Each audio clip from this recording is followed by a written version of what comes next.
So ಇನ್ನು ರೋಷನ್ ಅವರೇ, ಆ ಒಂದು ಟೈಮ್ ಅಂದ್ರೆ ನಿಮಗೆ ನಿಮ್ಮ ತಂದೆ ಆಲ್ರೆಡಿ ಡೆತ್ ಆಗಿದ್ರು. ಸೊ ಏನ್ ಮಾಡ್ಬೇಕು, ಹೆಂಗೆ ನೆಕ್ಸ್ಟ್ ಏನು ಅನ್ನೋದು ಒಂದು ಕನ್ಫ್ಯೂಸ್ ಅಲ್ಲಿ ಇರ್ತಾರೆ. ಯಾರ್ಯಾದ್ರೂ ಅಷ್ಟೇ, ನಿಮ್ಮ ಬ್ರದರ್ ಆದ್ರೂ ಅಷ್ಟೇ, ನಿಮ್ಗೆಲ್ಲ ಅದು ಹೊಸದಿನ್, ಯಾರಿಗೂ ಇದಾಗಿರಲ್ಲ. ಸೊ ಆ ಟೈಮಲ್ಲಿ ನಿಮ್ಮ ಬ್ರದರ್ ಅಂತ ಹೇಳ್ಬೋದು, ಫ್ರೆಂಡ್ ಅಂತ ಹೇಳ್ಬೋದು, ನಿಮ್ಮ ತಂದೆಗೂ ಕೂಡ ಫ್ರೆಂಡು ಇವರು, ಅವರು ಕೂಡ ಬಂದಿದ್ರು. ಏನಾಯ್ತು ಅವಾಗ, ಹೆಂಗೆ ಏನ್ ಅನಿಸ್ತು, ಎಷ್ಟು ಸಪೋರ್ಟಿವ್ ಆಗಿದ್ರು? ಇಲ್ಲ, ತುಂಬಾ ಸಪೋರ್ಟಿವ್ ಆಗಿದ್ರು ಅಂತ ಹೇಳಕ್ ಬರುತ್ತೆ. ಯಾಕಂದ್ರೆ ನಾನು ಅಂತ ಸಂದರ್ಭದಲ್ಲಿ ಹತ್ತು ಜ್ವರ ಬರ್ಸ್ಕೊಂಡಿದ್ದೆ. ಆಗ ಇಲ್ಲ ಇವರೇ ಕರ್ಕೊಂಡೋಗಿ ಬಾ ತಿನ್ನಿಸ್ತೀನಿ ಅಂತ ಕರ್ಕೊಂಡು ಹೋದ್ರು.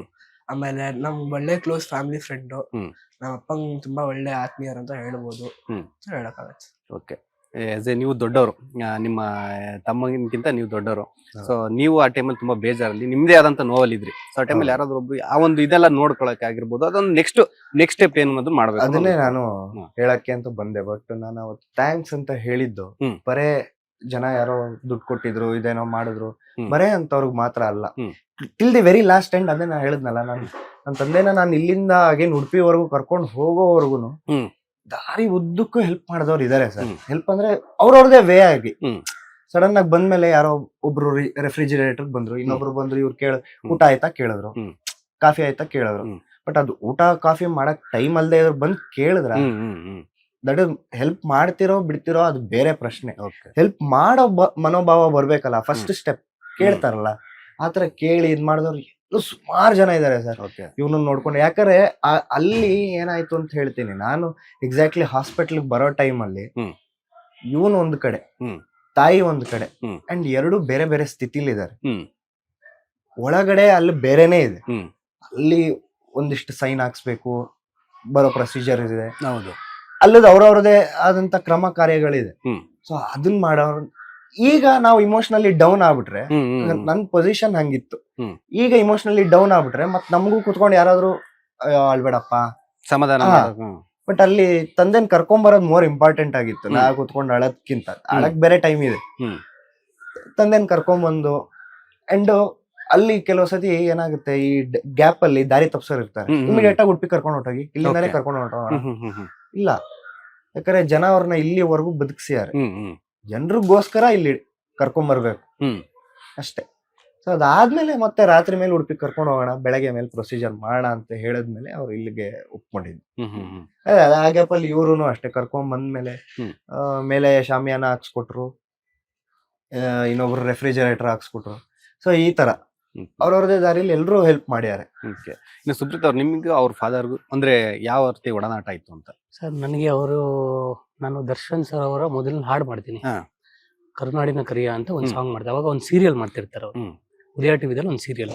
ಸೊ ಆ ಸೀರಿಯಲ್ ಸ್ಪಾಟ್ ನಾನು ಹೋಗಿ ಅವ್ರ ಹತ್ರ ಒಂದು ಬೈಟ್ ಅಂತ ಹೋಗಿರ್ತೀನಿ. 2016 ಇದು, 15-16. ಸೊ ಅವಾಗ ಒಂದು ಬೈಟ್ ಕೊಟ್ಟು ಖುಷಿಯಾಗಿ ಸೂಪರ್ ಆಗಿ ಮಾಡಿದ್ದೆ ಸಾಂಗು ಅಂದಾಗ ಆವಾಗಿಂದ ನನಗ್ ಪರಿಚಯ. ಅದಾದ್ಮೇಲೆ ದಿನ ಫೋನ್ ಮಾಡ್ತಿದ್ದೆ, ಮಾತಾಡ್ತಿದ್ದೆ, ಹೇಗಿದ್ದೀರಾ, ಅವ್ರು ನನಗ್ ಫೋನ್ ಮಾಡೋರು. ಸೊ ಅದಾಗಿ ಪ್ರತಿ ವರ್ಷ ನಾನು ದರ್ಶನ್ ಸಾಂಗ್ ಮಾಡಿದಾಗ್ಲೂ ಒಂದ್ ಬೈಟ್ ಕೊಡೋರು ನನಗೆ. ನಾನು ಆಮೇಲೆ ಅದಾದ್ಮೇಲೆ ಒಂದು ವರ್ಷ ಆದ್ಮೇಲೆ 16-17 ಅಲ್ಲಿ ತುಂಬಾ ಕ್ಲೋಸ್ ಆದ್ವಿ ನಾವು. ಸೊ ಅದಾದ್ಮೇಲೆ ಅಲ್ಲಿಂದ ನಮ್ಗೆ ಏನ್ ಸ್ಟಾರ್ಟ್ ಆಯ್ತು ಅಂತಂದ್ರೆ, ರೆಗ್ಯುಲರ್ ಆಗಿ ಸಿಗೋರು, ಸಂಜೆ ಹೊತ್ತು ಎಲ್ಲರೂ ಸಿಗೋರು, ಮಾತಾಡ್ತಿದ್ವಿ. ಅದ್ ಬಿಟ್ರೆ ದೇವಸ್ಥಾನಗಳು, ನಾವು ಜಾಸ್ತಿ ಹೋಗಿರೋದು ದೇವಸ್ಥಾನಗಳಿಗೆ. ನಂದು ಅವ್ರ ಒಡನಾಟ ಅಂದ್ರೆ ದೇವ್ರ, ಅವ್ರ ಬರೀ ದೇವ್ರ ಬಗ್ಗೆನೇ ಹೇಳೋರು ನನ್ನ ಹತ್ರ.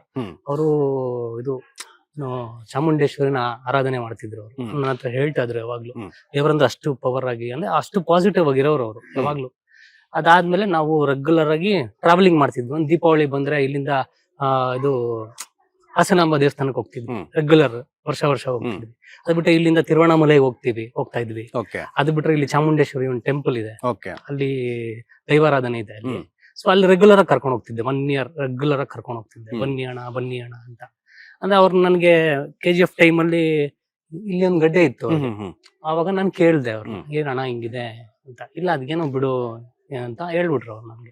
ಸರಿ ಅಣ್ಣ ಆಯ್ತು ಪರವಾಗಿಲ್ಲ, ಅಟ್ಲೀಸ್ಟ್ ತೋರ್ಸೋಣ ಎಲ್ಲಾದ್ರು. ಅವಾಗ ಅವ್ರನ್ನ ಹತ್ರ ಹೇಳಿದ್ರು, ಇಲ್ಲ ಏನೂ ಇಲ್ಲ, ಅದು ನಾನು ಸ್ಟ್ರಾಂಗ್ ಆಗಿದ್ದೀನಿ, ಆರಾಮಾಗಿದ್ದೀನಿ ಅನ್ನೋರು. ಸೊ ಅದಾದ್ಮೇಲೆ 2019 ಟೈಮಿಗೆ ದರ್ಶನ್ ಸರ್ ಮನೆಯಲ್ಲಿ ಸಿಕ್ಕಿದ್ರು ನನಗೆ. ಅವಾಗ ನಾನು ಗೇಟ್ ಹತ್ರ ನಿಂತಿದ್ದೆ. ಇದು ಸಂಗೀತ ನಿರ್ದೇಶಕರ, ನೀವ್ ಯಾಕೆ ಇಲ್ಲಿ ನಿಂತಿದ್ದೀರಾ ಅನ್ನೋರು. ಅದೇ ಅಷ್ಟು ವ್ಯಾಲ್ಯೂ ಕೊಡೋರು. ನೀವ್ ಯಾಕೆ ಇಲ್ಲಿ ನಿಂತಿದ್ದೀರಾ ಬನ್ನಿ ಅನ್ಬಿಟ್ಟು ಅವ್ರ ಜೊತೆಲಿ ಕರ್ಕೊಂಡೋದ್ರು. ಮೇಲೆ ಕರ್ಕೊಂಡೋಗಿ ಜೊತೆಲೆ ಕೂರ್ಸ್ಕೊಂಡು 2019 ಅಲ್ಲಿ ಆವಾಗಿಂದ ಜಾಸ್ತಿ ಪ್ರೀತಿ ಆಯ್ತು ನಮ್ಮಲ್ಲಿ, ಅವರಲ್ಲಿ ಜಾಸ್ತಿ ಪ್ರೀತಿ ಆಯ್ತು. ರೆಗ್ಯುಲರ್ ಆಗಿ ಸಿಕ್ತಿದ್ವಿ, ಬರ್ತಿದ್ವಿ. ಎಲ್ಲರೂ ಫೋನ್ ಮಾಡ್ಬಿಡೋರು, ಎಲ್ಲಿದ್ದೀರಾ ಸುಪ್ರೀತ್, ಬರಲ್ವಾ ಮನೆಗೆ ಅಂತ. ಅವನೊಂದ್ 2-3 ಸಲ ನನಗ್ ಮನೆ ಬಂದಾಗ್ಲೂ ಹೇಳೋರು, ಹಿಂಗಿರ್ಬೇಕು ಹಂಗಿರ್ಬೇಕು ಅಂದ್ರೆ ಇಂಡಸ್ಟ್ರಿ, ಇವಾಗ ನಾನು ಇಂಡಸ್ಟ್ರಿಯಲ್ಲೇ ಹೋಗ್ತಿರೋದ್ರಿಂದ ಇಂಡಸ್ಟ್ರಿ ತುಂಬಾ ಕಷ್ಟ, ನೀನ್ ಅನ್ಕೊಂಡಂಗೆಲ್ಲ ಆಗೋದಿಲ್ಲ ಇಲ್ಲಿ, ಬಹಳ ಕಷ್ಟ ಪಡ್ಬೇಕು, ಎಲ್ರು ಒಂದೇ ತರ ಇರಲ್ಲ ಇಲ್ಲಿ, ನಿನ್ ಸುತ್ತಮುತ್ತ ಬರೀ ನೆಗೆಟಿವ್ ಬರೋರೇ ಸುತ್ಕೋತಾರೆ, ನೀನ್ ಎಷ್ಟು ಸ್ಟ್ರಾಂಗ್ ಆಗಿರ್ತೀನಿ ಅಂದ್ಬಿಟ್ಟು ನಾನು ತುಂಬಾ ಪಾಠ ಕಲ್ತಿದ್ದೀನಿ ಅವ್ರ ಹತ್ರ. ನಾನು ಡ್ರೈವಿಂಗ್ ಮಾಡ್ತಾ ಇದ್ದಾಗ್ಲೂ ನನ್ಗೆ ಹೇಳೋರು ಎಷ್ಟು ವಿಚಾರಗಳು ಹೇಳೋರು ಅಂದ್ರೆ ಅದ್ರ ಜೊತೆಗೆ ಅವ್ರ ಫ್ಯಾಮಿಲಿಗೆ ಇಟ್ಟಿರೋ ಒಂದಷ್ಟು ಕೆಲವು ವಿಚಾರಗಳು ಹೇಳಕ್ ಆಗಲ್ಲ ಸರ್ ಅವ್ರಿಗೇನಂದ್ರೆ ಫ್ಯಾಮಿಲಿಗೆ ಏನಾದ್ರು ಮಾಡ್ಬೇಕು. ನಂದು ಮುಗ್ದೋಯ್ತು, ನನಗ್ ಫ್ಯಾಮಿಲಿ ಮಕ್ಕಳಿದ್ದಾರೆ, ನನಗೆ ಇಬ್ರಿಗೆ ಏನಾದ್ರು ಮಾಡ್ಬೇಕು, ನನ್ನ ಫ್ಯಾಮಿಲಿಗೆ ಏನಾದ್ರು ಮಾಡ್ಬೇಕು ಅನ್ನೋದೇ ರೆಗ್ಯುಲರ್ ಆಗಿ ಹೇಳೋರು ನನ್ನ ಹತ್ರ. ಎಷ್ಟೋ ಸಲ ಯಾವ್ದೋ ಜಮೀನ್ದು ಅದು ಇದು ಏನೋ ವ್ಯವಹಾರ ಮಾತಾಡ್ತಿದ್ರು, ಹೇಳೋರು ನನಗೆ ಒಂದ್ ಪ್ರಾಪರ್ಟಿ ತೆಗೆದು ಬಿಡ್ಬೇಕು, ಎಲ್ಲಾದ್ರೂ ಮಕ್ಕಳಿಗೆ ಪ್ರಾಪರ್ಟಿ ತೆಗಿಬೇಕು. ಸೊ ಸುಮಾರು ಸಲ ಹೇಳೋರು. ಸೊ ಅದಾದ್ಮೇಲೆ ಅಷ್ಟೇ ಪಾಸಿಟಿವ್ ಆಗಿದ್ರು. ಅದಾದ್ಮೇಲೆ ನಾನು ಮನೆಗೆ ಬರ್ತಿದ್ದೆ, ಇಬ್ರು ಪರಿಚಯ ಆದ್ರು, ಮಾತಾಡ್ತಿದ್ದೆ. ಆಮೇಲೆ ಅವ್ರು ತುಂಬಾ ಸ್ಟ್ರಾಂಗ್ ಆಗಿದ್ರು ಇವತ್ತು, ಅಂಡ್ ಆಂಟಿನೂ ಅಷ್ಟೇ ತುಂಬಾ ಸ್ಟ್ರಾಂಗ್ ಆಗಿದ್ರು. ಸೊ ಅದೇ ನಾನು ಹೇಳೋದು ಇಷ್ಟೇ ಸರ್, ಮುಂದಕ್ಕೆ ಅವ್ರ ಫ್ಯಾಮಿಲಿ ಸೊ ಇಬ್ರು ಇದಾರಲ್ಲ, ಸೊ ಜನಕ್ಕೆ ನಾನು ಕೇಳ್ಕೊಳ್ಳೋದು ಇಷ್ಟೇ, ಅವ್ರನ್ನ ಮರಿಬೇಡಿ. KGF ಚಾಚಾ ಅಂತ ನೀವೇನ್ KGF ಅಲ್ಲಿ ನೋಡಿದ್ವಿ, ಆಮೇಲೆ ಅಷ್ಟೇ ಪ್ರೀತಿ ಎಲ್ಲಾ ಇಂಡಸ್ಟ್ರಿಗಳಲ್ಲೂ ಎಲ್ಲಾ ಹೀರೋಗಳ ಮೇಲೆ ಅಷ್ಟೇ ಪ್ರೀತಿ ಇಟ್ಕೊಂಡಿದ್ರು. ಇಂಡಸ್ಟ್ರಿ ಅಂದ್ರೆ ಅವ್ರ ಒಂಥರ ಬೇರೆ ತರನೇ ಇದ್ರು ಅವರು ಇಂಡಸ್ಟ್ರಿಲಿ.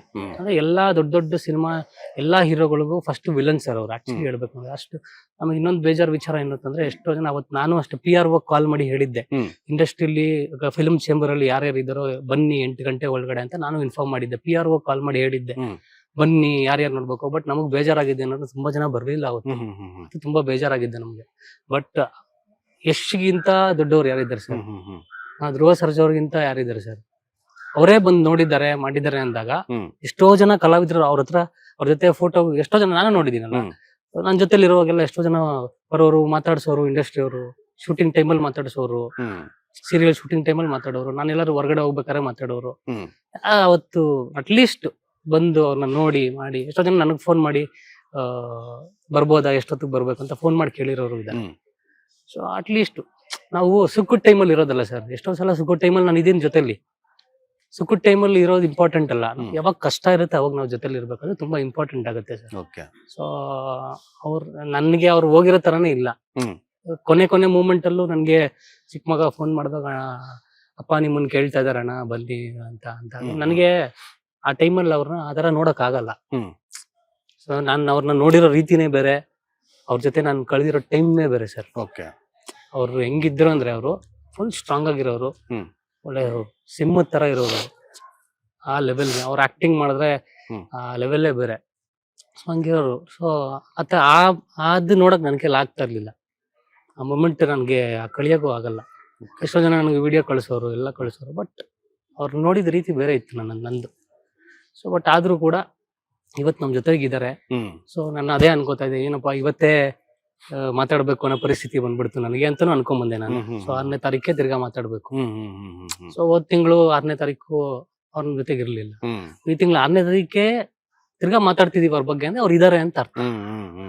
ಸೊ ಅವ್ರು ಎಲ್ಲೂ ಹೋಗಿಲ್ಲ, ಇಲ್ಲ ಸುತ್ತಮುತ್ತ ಇದಾರೆ ನಮ್ ಜೊತೆ, ಯಾವಾಗ್ಲೂ ನಮ್ ಜೊತೆ ಇರ್ತಾರೆ ಅವರು, ನಮ್ ಕಷ್ಟ ಸುಖದಲ್ಲೂ ಇದಾರೆ. ಸೊ ದೀಪಾವಳಿ ಬಂದ್ರೆ ಸಾಕು ಫೋನ್ ಮಾಡೋರು, ಹೊಸೂರ್ಗ್ ಹೋಗ್ಬೇಕು ಬಾ ಪಟಾಕಿ ತರ್ಬೇಕು ಅನ್ನೋರು. ದೀಪಾವಳಿ ಬಂದ್ರೆ ಸಾಕು ಚಿಕ್ಕ ಮಗನ್ಗೆ. ನನ್ಗೆ ಈಗ್ಲೂ ಅಷ್ಟೇ, ದೀಪಾವಳಿ ಬಂದ್ರೆ ಸಾಕು ಅಯ್ಯೋ ಅನ್ನೋರು ನನ್ಗೆ. ಪಟಾಕಿ ತಂದ್ಬಿಟ್ಟು ಹೇಳ್ತಿದ್ವಿ, ಇಲ್ಲ ಪಟಾಕಿ ಎಲ್ಲ ಖಾಲಿ ಆಗೋಯ್ತು, ತರ್ಲೇ ಇಲ್ಲ ನಾವು ಅಂತ. ಅವನು ಹೊರಗಡೆ ನಿಂತ್ಕೊಂಡು ಕಾಯ್ತಾ ಇರೋನು, ಪಟಾಕಿ ಅಂತ.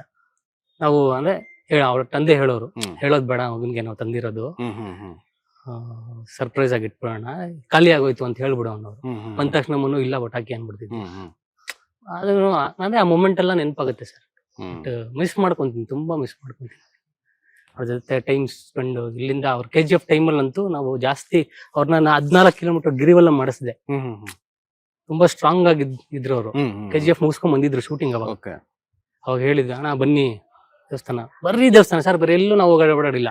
ಎಷ್ಟೋ ಜನ ಏನೇನೋ ಅನ್ಕೋಬಹುದು, ನಾವೆಲ್ಲೂ ಓಡಾಡಿಲ್ಲ, ದೇವಸ್ಥಾನ ಬಿಟ್ರೆ ಸರ್ ಬರೀ ಎಲ್ಲೂ ಓಡಾಡಿಲ್ಲ. ಯಾವಾಗ್ಲೂ ಬೇಜಾರಾದಾಗ ಫೋನ್ ಮಾಡೋರು, ಸಂಜೆ ಸಿಗೋಣ ಅನ್ನೋರು. ನಮ್ಮ ಮನೆಗೂ ಬಂದ್ರು. ನಾನು ಹುಷಾರಿಲ್ದಿರುವಾಗ ಸರ್, ಏನಕ್ಕೆ ಹಿಂಗಾಗ್ಬಿಟ್ಟಿದ್ಯಾ ಅನ್ನೋರು. ಇದೇ 1 ವರ್ಷದ ಹಿಂದೆ ನಾನ್ ತುಂಬಾ ಹುಷಾರಿಲ್ದಿರ ಸಣ್ಣ ಆಗ್ಬಿಟ್ಟಿದ್ದೆ. ಅವ್ರು ನನಗೆ ತುಂಬಾ ಧೈರ್ಯ ತುಂಬೋರು, ನೀನ್ ಸ್ಟ್ರಾಂಗ್ ಆಗಿರ್ಬೇಕು, ನಾನೇ ಇದೀನಿ, ನೀನ್ ಯಾಕೆ ಸ್ಟ್ರಾಂಗ್ ಆಗಿರಲ್ಲ ಅನ್ನೋರು. ಅವ್ರಿಗೆ ಅವಾಗ ಹುಷಾರಿರ್ಲಿಲ್ಲ ಅವ್ರಿಗೂ. ಓಕೆ. ಆ ಟೈಮಲ್ಲಿ ನನಗೆ ಸ್ಟ್ರಾಂಗ್, ನನಗೆ ಹುಮ್ಮಸ್ ಕೊಡೋರು. ಸೊ ಆ ಥರ ಆಕ್ಚುಲಿ ನಿಮ್ಗೆ ಹೇಳ್ಬೇಕು ಅಂತಂದ್ರೆ ದರ್ಶನ್ ಸರ್ಗೆ ನಾನು ತುಂಬಾ ಕ್ಲೋಸ್ ಆಗಕ್ಕೆ ಅವರು ಒಬ್ರು ಕಾರಣ. 2019 ಓಕೆ.